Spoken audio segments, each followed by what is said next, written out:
Namaskar. In our last video, we studied about desertification, the definition of desertification, and the major causes of desertification. Today, we will study about desertification in Rajasthan. हमारे पिछले ई video में हमने मरुस्थलीकरण की समस्या का अध्ययन किया था। मरुस्थलीकरण क्या होता है उसको जो यूनाइटेड नेशंस ने परिभाषा दी है वो हमने अपने पिछले ई वीडियो में पढ़ी थी, और साथ ही साथ मरुस्थलीकरण के क्या प्रमुख कारण होते हैं, मरुस्थलीकरण की समस्या में जो विश्व में वृद्धि हो रही है वो क्यों हो रही है, ये भी हमने अपने पिछले ई वीडियो में पढ़ा था। और आज हम राजस्थान में मरुस्थलीकरण की समस्या के बारे में पढ़ेंगे। तो हमारा आज का टॉपिक है राजस्थान में मरुस्थलीकरण की समस्या। संपूर्ण विश्व में ये माना जाता है कि 25% से अधिक भूमि मरुस्थलीकरण की समस्या से ग्रसित है। विश्व की कुल जनसंख्या का 15% से अधिक अंश इस समस्या से प्रभावित हो रहा है। हमारे देश भारत में भी मरुस्थलीकरण की समस्या बढ़ती जा रही है। जैसा कि इस मानचित्र से आप देख सकते हैं कि भारत के 10 प्रमुख राज्यों में यह समस्या बढ़ती चली जा रही है। जो 10 भारत के प्रमुख राज्य हैं जिनमें मरुस्थलीकरण की समस्या बढ़ रही है वे हैं राजस्थान, गुजरात, महाराष्ट्र, गोवा, कर्नाटक, हिमाचल प्रदेश, दिल्ली, झारखंड, नागालैंड और त्रिपुरा। तो अगर हम देखें तो पश्चिमी भारत में मरुस्थलीकरण की समस्या में उत्तरोत्तर वृद्धि हो रही है। ICAR Indian council for agriculture research के अनुसार राजस्थान का 55% से अधिक भौगोलिक क्षेत्र किसी न किसी रूप में लैंड डिग्रेडेशन का शिकार हो रहा है।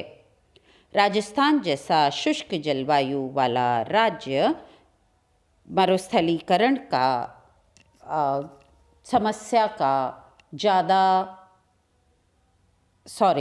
राजस्थान जैसा शुष्क राज्य मरुस्थलीकरण की समस्या से बहुत अधिक प्रभावित राज्य है, और ICAR के अनुसार राजस्थान के कुल क्षेत्रफल का 55% एरिया किसी न किसी रूप में लैंड डिग्रेडेशन का शिकार है। और इस लैंड डिग्रेडेशन का जो रिजल्ट है वो या जो परिणाम है वो मरुस्थल या मरुस्थलीकरण है। भूमि ह्रास के परिणाम स्वरूप राज्य में मरुस्थलीकरण की समस्या में वृद्धि हो रही है। राजस्थान में मरुस्थलीकरण के प्रमुख क्षेत्र: पश्चिम के शुष्क क्षेत्र। हम राजस्थान को एक मरुस्थलीय राज्य कहते हैं, और अभी तक जब हमने राजस्थान की भौगोलिक जो स्थिति है या धरातलीय जो स्थिति है और जलवायु है उसके हिसाब से ये देखा है, जब हमने अध्ययन किया कि अरावली के पश्चिम का जो 60% क्षेत्रफल है राज्य का वह मरुस्थल है, जिसे कि हम थार का मरुस्थल कहते हैं। तो पश्चिम का जो शुष्क क्षेत्र है वो एक मरुस्थल है, और उसमें मरुस्थलीकरण का और भी उत्तरोत्तर विस्तार हो रहा है। 30 सेंटीमीटर की समवर्षा रेखा के पश्चिम का जो क्षेत्र है वह एक शुष्क मरुस्थलीय क्षेत्र है जिसके अंतर्गत पश्चिमी राजस्थान के बाड़मेर, जैसलमेर, जोधपुर, बीकानेर, जालौर, श्रीगंगानगर, हनुमानगढ़ एवं बीकानेर जिले और उनके कुछ भाग आते हैं। जैसलमेर एवं बाड़मेर का 80% से अधिक क्षेत्रफल के अंतर्गत मरुस्थलीय स्थितियां पाई जाती हैं। राज्य के पश्चिमी क्षेत्र में जो शुष्क क्षेत्र है उसमें मरुस्थलीकरण की समस्या के जो प्रमुख कारण हैं वे हैं शुष्क जलवायु। हम जानते हैं कि यह क्षेत्र एक शुष्क जलवायु वाला क्षेत्र है जिसमें औसत वार्षिक वर्षा 30 सेंटीमीटर प्रति वर्ष से कम होती है। उसके साथ ही इस क्षेत्र के तापमान भी वर्ष में 8 से 9 महीने अधिक रहते हैं। तो शुष्क जलवायु और अत्यधिक तापमान यहाँ पर मरुस्थलीय दशाओं का एक प्रमुख कारण हैं। उसके अलावा क्योंकि शुष्क तापमान है और मरुस्थलीय दशाएं हैं तो यहाँ पर वनस्पति बहुत विरल पाई जाती है और उस विरल वनस्पति के कारण वायु अपर्दन होता है। यह वायु अपने साथ बालू उड़ा के लाती है और इस पूरे क्षेत्र में बालू के जमाव और बालू का स्तूप पाए जाते हैं। इसके साथ साथ ही जैसलमेर और बाड़मेर के जो चट्टानी भाग हैं वहाँ पर अपखंडन और विखंडन चट्टानों का अपखंडन और विखंडन होता रहता है।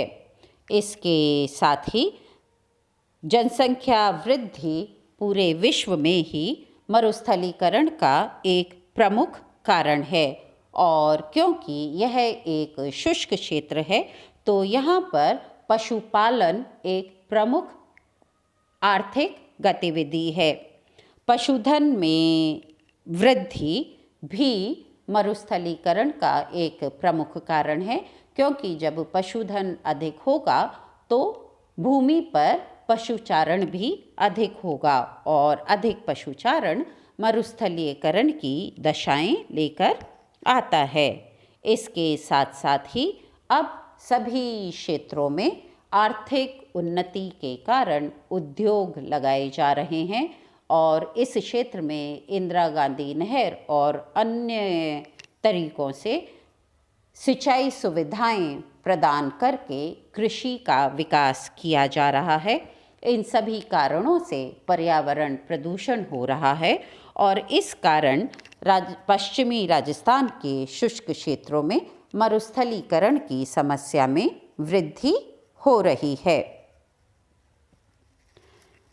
राज्य के अर्ध शुष्क क्षेत्रों में मरुस्थलीकरण की समस्या जयपुर, नागौर, सीकर, दौसा, करौली, गंगापुर, टोंक, निवाई, सवाई माधोपुर और पाली जिले राज्य के अर्ध शुष्क जिलों में आते हैं और इन क्षेत्रों में भी मरुस्थलीकरण की समस्या में वृद्धि हो रही है और मरुस्थलीकरण बढ़ता जा रहा है।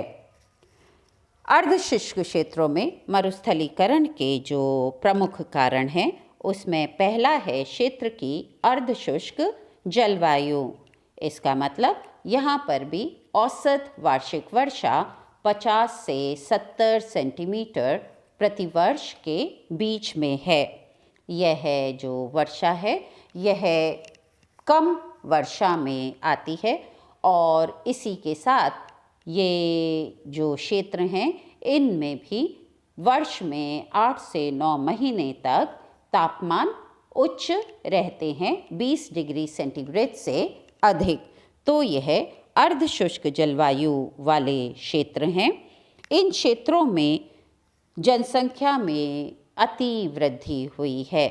यह राजस्थान के प्रमुख नगरीय क्षेत्र हैं और इसलिए यहाँ पर नगरीकरण भी बढ़ा है।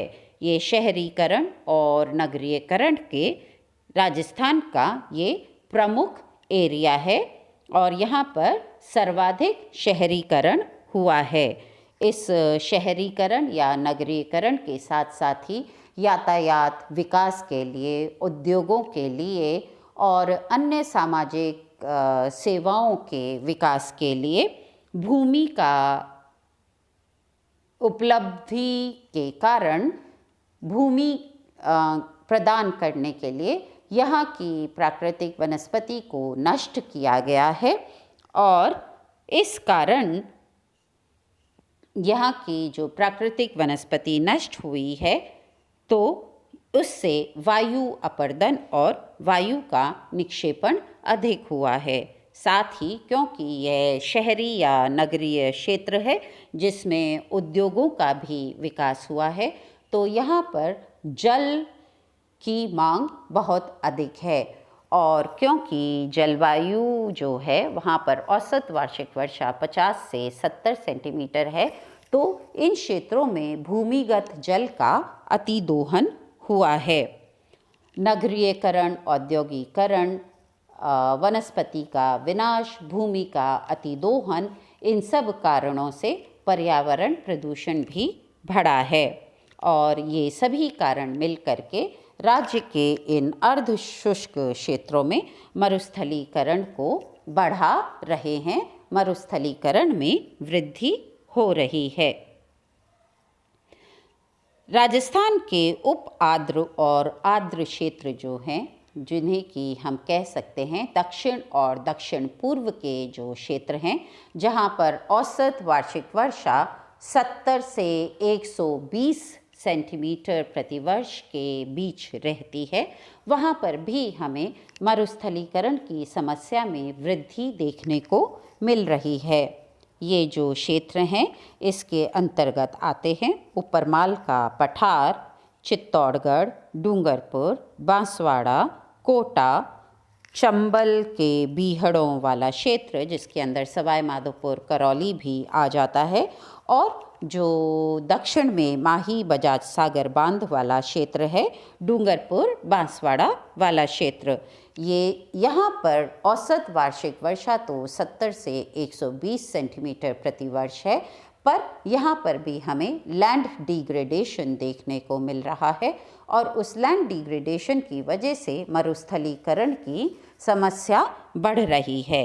यहाँ पर मरुस्थलीकरण की समस्या के प्रमुख कारण हैं वन विनाश। हम जानते हैं इन क्षेत्रों में वर्षा 70 से 120 सेंटीमीटर है जो कि वनों के विकास के अनुकूल है। तापमान भी यहाँ पर पूरे वर्ष ऊंचे रहते हैं 10 सेंटीमीटर से ऊपर, क्योंकि यह क्षेत्र कर्क रेखा के नज़दीक वाला क्षेत्र है। तो ऊंचे तापमान और अच्छी वर्षा के कारण यह क्षेत्र राजस्थान के सबसे घने प्राकृतिक वनस्पति वाले क्षेत्रों में से है, किंतु इस क्षेत्र में वन विनाश बहुत अधिक हुआ है। जनसंख्या वृद्धि के कारण भी भूमि का अतिदोहन हो रहा है और उसके अलावा भी यह क्षेत्र औद्योगिक दृष्टि से कोटा वाला जो रीजन है वो औद्योगिक दृष्टि से राजस्थान के विकसित क्षेत्रों में से है। उसके अलावा डूंगरपुर बांसवाड़ा वाला जो क्षेत्र है वहाँ पर कृषि के कारण गहन कृषि की जाने लगी है। अब माही बजाज सागर के द्वारा वहाँ पर सिंचाई सुविधाएं उपलब्ध हो रही हैं और गहन कृषि की जा रही है और आर्थिक उन्नति और सामाजिक विकास के लिए इस क्षेत्र की भूमिक और इस क्षेत्र के प्राकृतिक संसाधनों पर अत्यधिक दबाव बना हुआ है, उनका अत्यधिक विदोहन हो रहा है और इस अत्यधिक सामाजिक और आर्थिक दबाव के कारण जो यहाँ के वनों का भूमि का और अन्य प्राकृतिक संसाधनों का जो अत्यधिक विदोहन हो रहा है, उसके कारण इस क्षेत्र में भी मरुस्थलीकरण की समस्या में वृद्धि हो रही है। तो इस तरीके से हमने देखा कि राजस्थान में मरुस्थलीकरण की समस्या में वृद्धि हो रही है और राजस्थान के किन किन क्षेत्रों में मरुस्थलीकरण बढ़ रहा है। So today in our e-video, we studied about the problem of desertification in Rajasthan, the major areas where the problem of desertification is intense, and the major reasons for the problem of desertification in those particular areas. Thank you.